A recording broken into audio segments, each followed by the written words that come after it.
Ecología microbiana.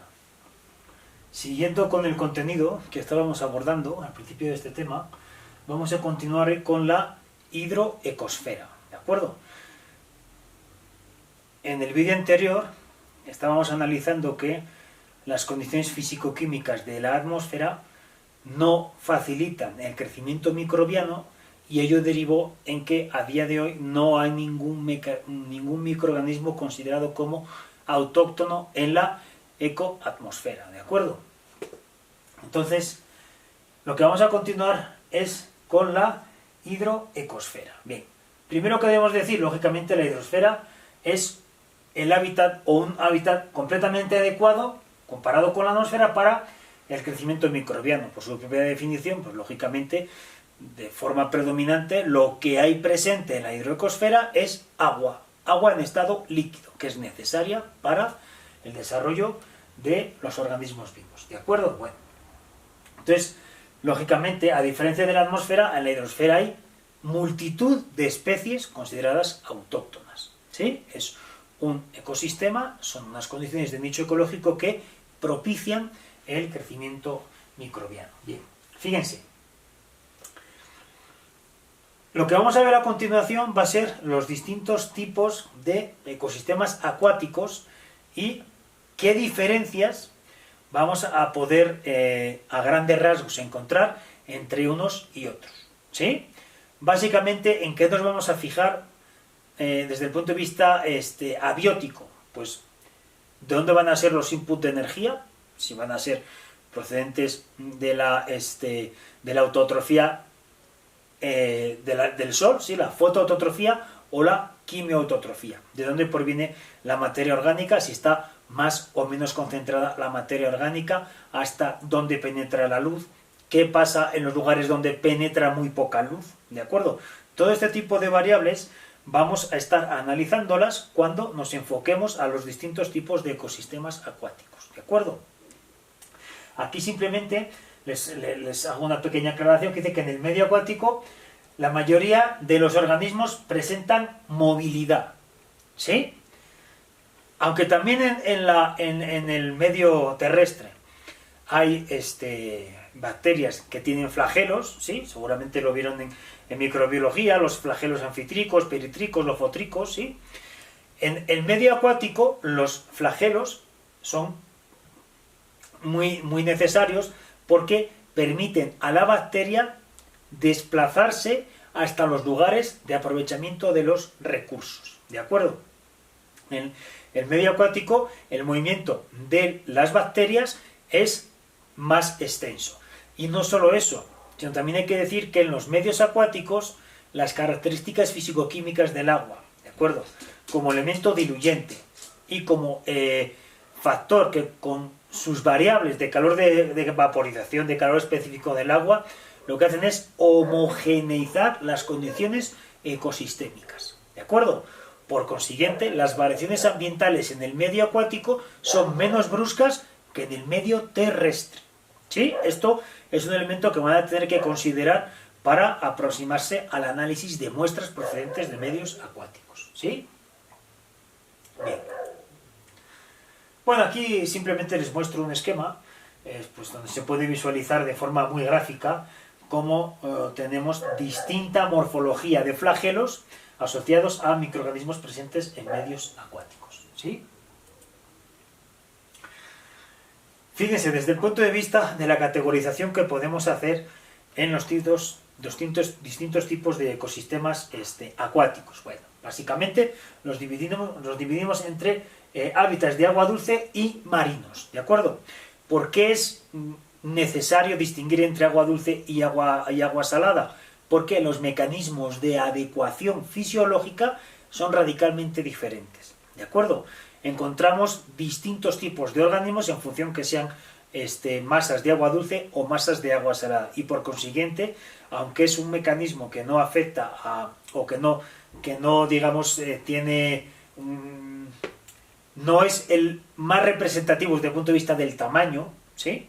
Como puede ser la profundidad, la extensión, la materia orgánica, las condiciones de salinidad o no salinidad, es decir, de condiciones de agua dulce, marcan drásticamente las estrategias adaptativas de los microorganismos y de los organismos macro, ¿de acuerdo?, que están sobreviviendo en estos dos tipos de hábitats. Bueno, entonces, refiriéndonos ya a la parte de agua dulce, luego entraré con los de agua salada más adelante. Fíjense, desde el punto de vista de agua dulce, ¿qué tipos de ecosistemas podemos abarcar? Pues lagos, estanques, pantanos, fuentes, arroyos y ríos, ¿de acuerdo?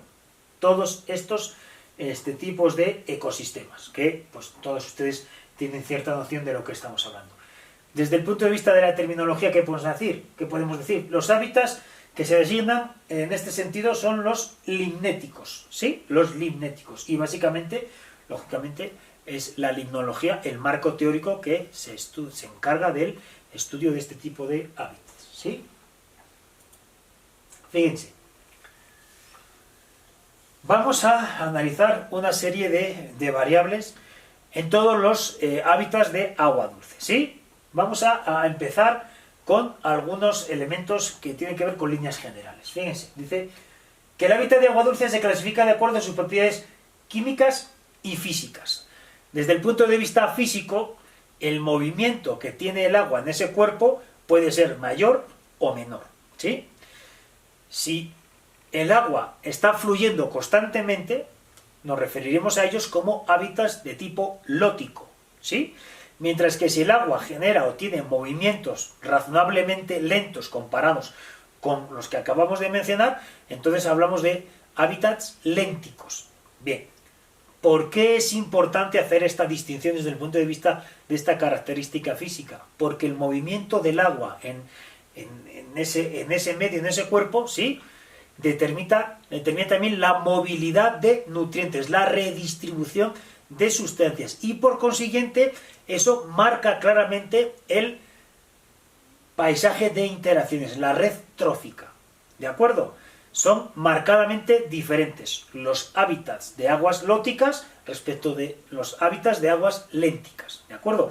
Y tiene que ver exactamente con esto que les comentaba, que el perfil de interacción de los organismos presentes en uno y en otro tipo de hábitat está muy condicionado por el movimiento del agua, ¿sí? Bueno, simplemente, aquí tenemos dos ejemplos típicos, ¿sí? Aquí tenemos parece una laguna volcánica, ¿sí?, que se forma por la precipitación de agua de lluvia, mientras que en la parte de abajo tenemos un claro hábitat de aguas lóticas, ¿no?, un torrente de montaña. Bien. Desde el punto de vista de la columna de agua, de qué distintas capas vamos a poder distinguir en los cuerpos y masas de agua. Pues lógicamente, si antes hablamos de la atmoecosfera y veamos que tenemos que partir de la superficie hacia arriba, en este caso vamos a partir de la superficie hacia abajo, ¿sí? Lo primero que nos encontramos es el neuston.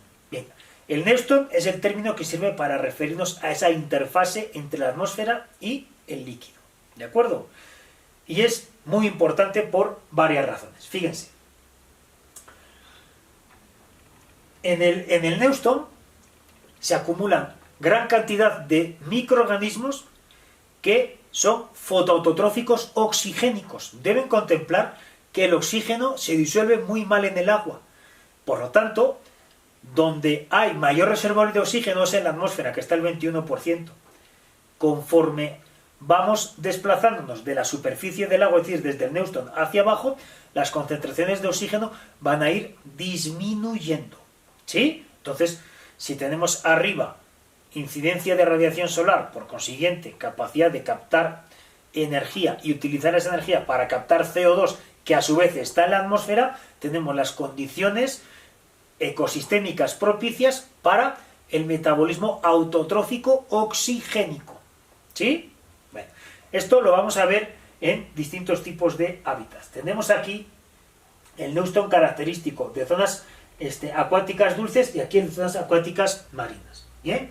Bueno, entonces ya tenemos localizado qué es el neuston. En esta diapositiva les muestro estos insectos, que no sé si quizá los han visto. En España se llaman zapateros y se caracterizan porque en su historia evolutiva desarrollaron un sistema para poder repartir su peso en una superficie tan amplia con respecto a su masa corporal que posibilita el desplazamiento sobre el líquido sin la ruptura de una variable que se denomina tensión superficial, que puede ser entendida como la resistencia que opone el líquido a romper, ¿sí?, esa estructura compacta que expone hacia otro tipo de medio, en este caso el gaseoso, ¿de acuerdo? Esa tendencia del líquido a evitar esa ruptura, lo que se denomina tensión superficial. Se lo estoy diciendo coloquialmente, no con una perspectiva física, pero esto es lo que posibilita que los zapateros puedan desplazarse sobre el agua. De hecho, si tienen la curiosidad, si pueden visualizar un zapatero en una zona con poca profundidad, la sombra que ven reflejada en el fondo de donde esté el zapatero va a ser como 4 circulitos, ¿sí? Sin embargo, las extremidades del zapatero son de tipo filamentoso. ¿Por qué se perciben 4 circulitos? Porque al repartir el peso, el insecto, ¿sí?, lo que hace es que se dobla sensiblemente el líquido, ¿sí? No se rompe la tensión superficial, pero sí se dobla, ¿de acuerdo? Entonces, ¿qué es lo que pasa? Que cuando la radiación solar incide sobre una superficie que tiene cierta curvatura, cuando eso se refleja, ¿de acuerdo?, en una superficie que ya pues es el fondo, lo que vemos es básicamente el tipo de forma que genera el zapatero en el agua cuando se asienta sobre la superficie del líquido, que es básicamente como una depresión semicircular, ¿de acuerdo? Simplemente como curiosidad. Fíjense, ¿qué más podemos decir del neutron? Bueno, muy interesante, básicamente les repito que es la capa más favorable para el establecimiento de microorganismos con metabolismo fotoautotrófico. Son metabolismos de metabolismo primario, es decir, son microorganismos productores primarios que tienen disponibilidad de oxígeno, disponibilidad de CO2 y disponibilidad de agua, ¿de acuerdo? Estas son las condiciones que facilitan la producción y además radiación, ¿sí? Son zonas donde por lo general no hay sombra, ¿sí? Las zonas que están en las orillas y eso sí, pero hay zonas donde no hay sombra. Bien, fíjense, esto es con respecto a los productores primarios, los que están en la superficie, puede estar en la parte del neutron hacia arriba o hacia abajo. Ahora bien, también tenemos productores secundarios. Y lo que se puede decir es que proliferan en esta capa. ¿Por qué? Porque en esta capa no solo tenemos estas condiciones ideales para que se asienten productores primarios y por lo tanto haya biomasa ahí procedente de los productores primarios, sino que en esta zona también quedan gran cantidad de compuestos no polares, es decir, que no se disuelven bien en el agua y que pueden servir como fuente de carbono y nitrógeno para otros organismos que no tienen metabolismo fotoautotrófico, sino que tienen metabolismo heterotrófico. Por consiguiente, utiliza materia orgánica previamente constituida. ¿Por quién? Por los organismos con producción primaria. ¿De acuerdo? Entonces, esto con respecto a los productores primarios. Además, como tenemos oxígeno suficiente porque está en superficie, entonces tenemos la capacidad oxidativa para respirar y por consiguiente obtener así la energía en términos de ATP. ¿Sí? Bueno. ¿Qué más cosas? Fíjense, otra cosa interesante son las burbujas. Bueno. En los cuerpos y masas de agua hay fluctuación de gases, ¿de acuerdo? Se generan gases bien en el fondo o bien incluso a media altura y hasta alta altura, ¿de acuerdo? Cerca de la superficie. En estas burbujas se transportan virus y bacterias, ¿sí? Y esto posibilita el tránsito desde las zonas más profundas hacia la superficie y de la superficie hacia la atmósfera. Es básicamente lo que les pongo aquí. Y esto es un mecanismo que han utilizado los microorganismos también para distribuirse en el espacio. ¿Sí? Es un elemento interesante. Bueno, simplemente, como más elemento anecdótico, desde el punto de vista de la diversidad, simplemente decir que, efectivamente, hay una gran cantidad de microorganismos que son autóctonos. Por ejemplo, ¿quién podemos citar? Por ejemplo, en zonas de agua dulce, pues el género Pseudomonas, que es un género muy ampliamente distribuido, con mucho tipo de investigaciones, y que tiene que ver con la clínica, con la biotecnología o Caulobacter, ¿sí? Nada más, les digo, es un ejemplo, ¿no? Un ejemplo muy sencillo. Bueno, desde el punto de vista de las cianobacterias, que son organismos, les insisto, fotoautotróficos oxigénicos, podemos hablar, por ejemplo, del género Anabaena o del género Microcystis, ¿sí? Hay gran cantidad de cianobacterias que, les insisto, son responsables además de también generar oxígeno, ¿de acuerdo? Bien, fíjense.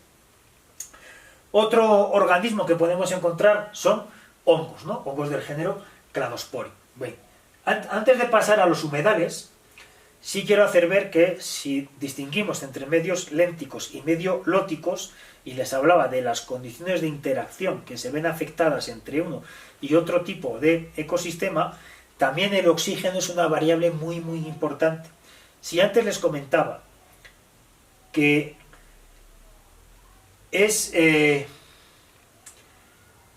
el oxígeno se disuelve muy mal en el agua, y que, por lo tanto, los organismos están en el neutron, en la parte en contacto con la atmósfera, resulta que cuando hay movimiento, esa interfase gas-líquido propicia que mayor cantidad de gases presentes en la atmósfera se disuelvan en el agua, ¿sí?